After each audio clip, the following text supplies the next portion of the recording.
Hey guys, welcome back to the BuzWeaver channel. And in today's top stories, we're going to culminate a bunch of things and narrow everything down again.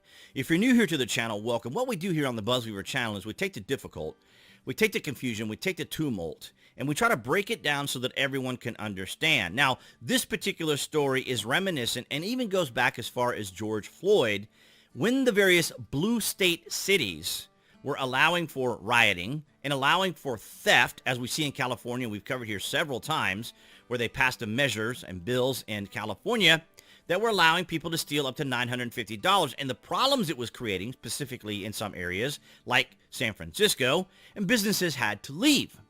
So here we have a similar situation in Oregon, the home and headquarters of Nike. And the thing about this, ladies and gentlemen, as you know, and what we do here on the BuzWeaver channel, is I went ahead and skipped over all the fluff, all the narrative pushing nonsense to try to defend a very simple fact. And you have to come all the way down here to the 9th paragraph, ladies and gentlemen, to actually get the information. In February, Nike made a request to Mayor Ted Wheeler and city officials to detail off-duty police officers to provide security at the community store. Wheeler's office, however, nixed the request for police attendance. Now, see, that's what I'm trying to say. For 8 paragraphs, they use fluff language, and even now, when you get to the exact issue, they have to change the language and soften it as much as possible. So what they mean by nix the request from police attendance, that means that it was canceled altogether, outright denied when he was trying to get requests for help. So Mayor Ted Wheeler said in a statement Friday that he was very disappointed with the news of the Nike community store's closure, and that his team and city staff have worked tirelessly in good faith with Nike for almost a year to offer creative solutions to the safety challenges. No, they haven't. Nike said, this is what we need, and the city said no, and they kept trying to backpedal by not giving them any sort of assistance because, of course, the left will not try to fix their problems, and they have a terrible learning problem. They don't learn from their mistakes because they're terrified of what it may look like if they become even remotely focused on trying to address crime. Now, you notice that I said crime in those instances where it is so overwhelming in its evidence that it's crime versus, say, when they don't want to go after protesters. So there's a distinction between those two things. But make no mistake. Now, ladies and gentlemen, because I want to give you clarity, because I want to give you some distinctions from which you can base some additional information and gather some analysis, we're going to go over to Fox News, and this is the way I probably would have outlined this myself. Nike abandons Portland store, reopening aimed theft and safety issues. Now, you see how that title is much more different than from the Oregonian? And that's exactly what we talk about here when they address things concerning Donald Trump. So, Nike has reportedly decided not to reopen its factory store in Portland, Oregon, which it closed temporarily last fall due to theft and safety issue, or as they like to say, nixed. The neighborhood's business group, the Seoul District Business Association, said that Nike had confirmed its decision in a phone call with the group's leaders, the Portland Business Journal reported on Friday.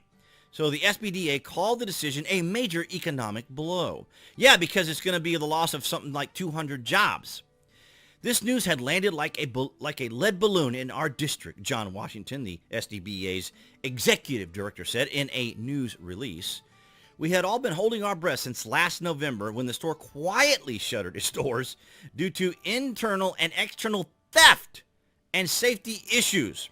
But like so many of us writing out the fallout of the pandemic and protests, okay, there you have it, ladies and gentlemen, it's never about the actual issue, crime and theft. It's always some other agent. It's always something outside of their control that they want to believe is the actual problem when they have the ability to address what they can control.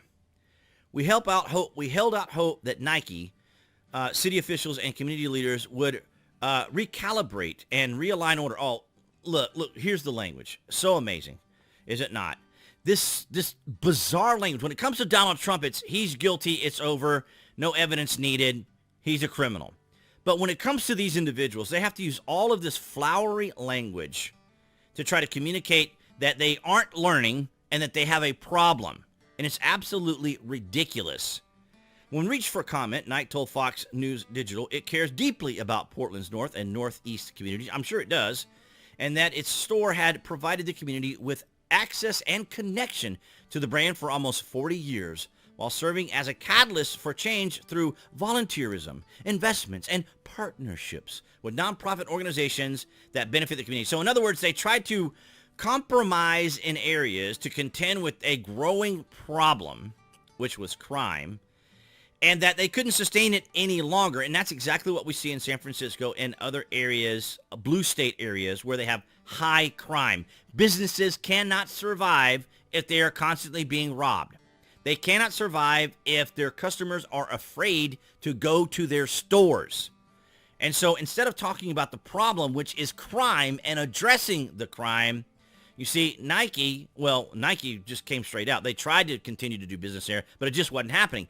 You can't do business when people that are working for you or criminals are coming in and stealing from you. It just isn't going to happen. And it doesn't matter if you use 8 paragraphs of fluffy language to outline what's been going on and how much Nike has contributed to the community. No, the problem is your stores are getting ripped off.